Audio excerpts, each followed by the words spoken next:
If you want to know how to get from grown out, crusty, old gel nails to fresh, brand new, perfect ones, keep on watching. So first things first, I have to remove this gel polish. That's always going to be your first step if you already have it on.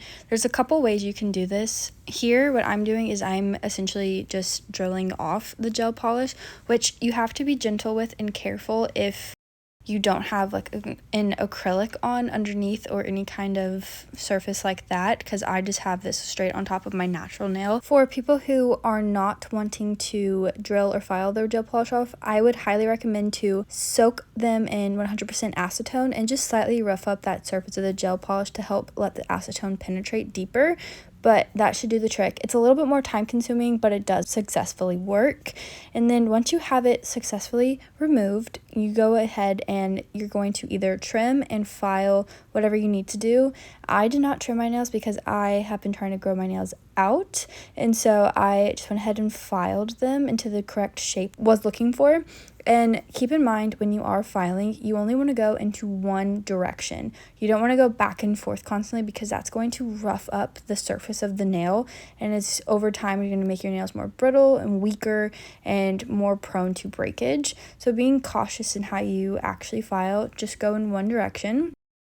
We do the same thing exactly on the other hand, and then here I'm just matching each and every nail together to make sure the length matches each other. I will say that my middle fingers actually did not match, but it was okay. Everything else matched. One was a teeny bit shorter than every other nail, but it's so minuscule, so I was fine with it. And here I'm just further polishing up the surface of the nail bed, because I had a little bit of some base coat left on some of these nails, so I was just making sure everything was smooth and that I didn't have any weird bumps or kinks all over the surface of the nail bed. So just being cautious and polishing them up. I will also say you don't want the surface of the nail bed to be super smooth. You do want it to have a little bit of some texture to it, because that will really help further adhere the gel polish to your natural nail. So that's just a little tip. And then I was just fixing up a little bit of the nail filing, just because that underneath part sometimes pokes through. And then now we're moving into working on the cuticles, and I put down in the description box the cuticle remover that I used. It is a professional grade product, so I'm not positive if just anyone is able to actually purchase it, but there are several ones out there similar, so I'm sure you can find something like that if you can't get this one. But this one sits on the nail for about like up to a minute, and then you just push back your cuticle gently. You do not want to do this in a harsh way. If you're hurting, it's probably not good, so be gentle with it. And you're basically finding that skin that's sitting on your natural bed, and you're trying to remove that off. So when I apply the actual cuticle remover to the nail, I try to make sure it's not on my actual skin as little as possible, because it does kind of break it down just a little bit. And then as soon as you finish each and every nail, you want to go ahead and wash both hands, obviously, with soap and water. You do want to use soap because you don't want this to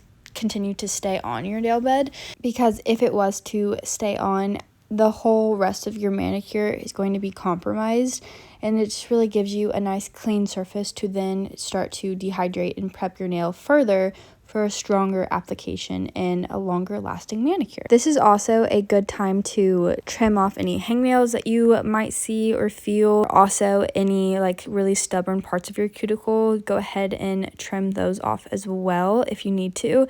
But this product specifically really does do a lot of the work for you, which is really amazing. Once the cuticle is removed and everything is dry, I'm going in now with some acetone, and I'm just using a lint-free nail wipe, and this is going to begin the process of dehydrating your nails.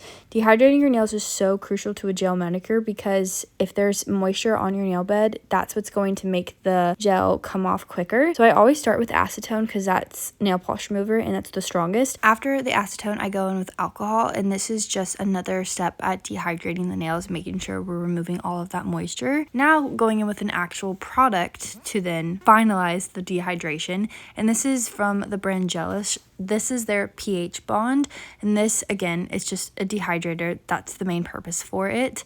And then next, after that pH Bond, I go in with their Pro Bond, and this is really going to act as a primer to really help that base coat cure and adhere to the natural nail and not just kind of be sitting on a smooth surface. This is really what helps act as your glue in a way, kind of. And if I don't use the Pro Bond, then I love this one from the brand Young Nails. It's never failed me. It is amazing.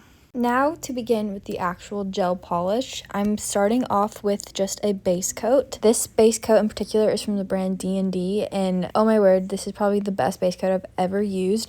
I also use their top coat as well, and it's literally a dream combination. When you apply your base coat, you want to be careful to not get it on your skin, because if it is on your skin, as you put it under the light and it begins to cure, it's going to start to feel very tight and uncomfortable, first of all, and second, because it's on your skin, it's not going to actually lay correctly, and over time it's going to cause the gel polish to lift and peel off quicker than it should, because it should just naturally kind of go with your nail, and having it on the skin is not a fun time. I've done it many times, so be careful, and definitely just wipe off that polish on the edge if you need to. Always, always, always cure your gel polish for at least a minute under the light.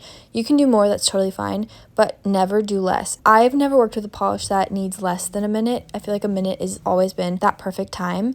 And gel polish, a thing to note, it is going to be very tacky, and any kind of dust or lint will stick to it, so you do not want to get it stuck on any type of surface.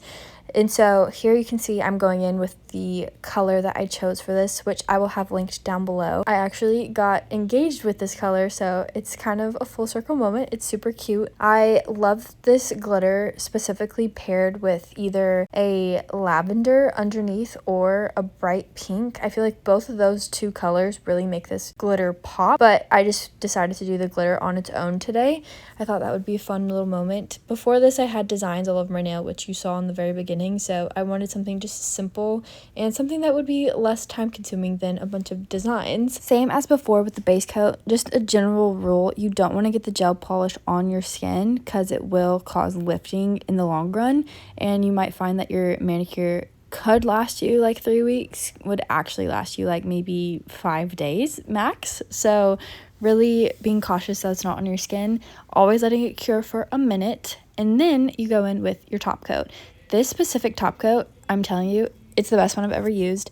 It is a no cleanse top coat, which typically with gel polish, your top coat, you have to go in with another swipe of alcohol over your nail bed, because gel polish typically dries with a very tacky finish for the top coat as well. But this specific one has literally no tackiness to it. As soon as you pull it out from the light with this top coat, it's ready to go. It's super hard. It's perfect.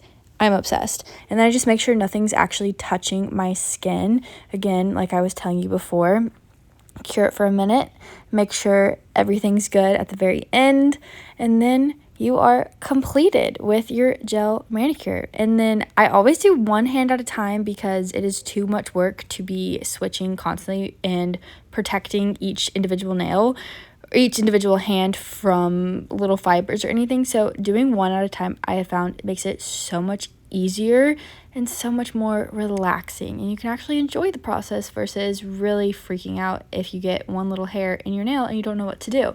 So highly recommend one at a time. And then I always end my manicure with a little bit of cuticle oil and some lotion, and I find that if I put the cuticle oil on first and then I put on the lotion, that kind of blends the oil into it a little bit better, so that it's not just like super oily fingertips and you kind of don't know what to do with, because I kind of hate the feeling of just cuticle oil.